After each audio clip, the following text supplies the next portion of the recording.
Hey travelers, if you've been planning a trip to Bali, you're probably glued to the news right now.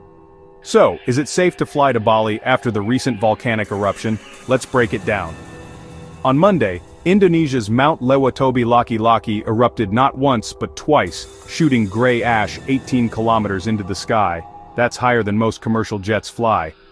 The volcano's been restless for weeks, and this was its biggest outburst since last November, a blast that unfortunately claimed lives and injured dozens. Luckily this time, no casualties have been reported so far. But what does this mean if you've got a flight to Bali? At first, the main airport in Bali, Ngurah Rai, was running as usual. Officials said the ash hadn't drifted into Bali's airspace. But by the afternoon, things started to change. At least 24 international flights were cancelled, impacting routes to and from Australia, Singapore, and South Korea. More delays and cancellations followed, and some domestic flights were grounded too. If you're flying Virgin Australia, Qantas, or Jetstar, you might have already gotten an alert. All three airlines say safety is their #1 priority. They're not taking any risks with volcanic ash. And honestly, I wouldn't want them to. Volcanic ash can mess with aircraft engines and visibility, which is a big deal for pilots and passengers alike. Two smaller airports, Malmare and Larantuka, are still closed. So if your plans include hopping around Flores Island or nearby spots, you'll want to double-check your itinerary. Now what about government advice?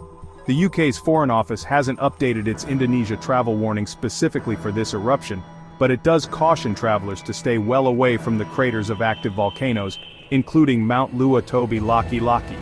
That means don't go hiking, don't go exploring, stay at least 7 kilometers away from the crater, and don't forget, there are other volcanoes on the watch list too. Here's my bottom line. Bali itself isn't directly in danger from this eruption and the airport is operating, mostly. But flights could get cancelled or delayed with little notice, and things can change fast with volcanic activity.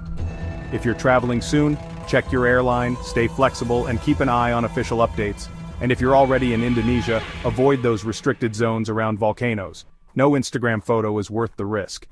Travel safe, stay informed, and I'll keep you posted if anything changes. Catch you in the next video.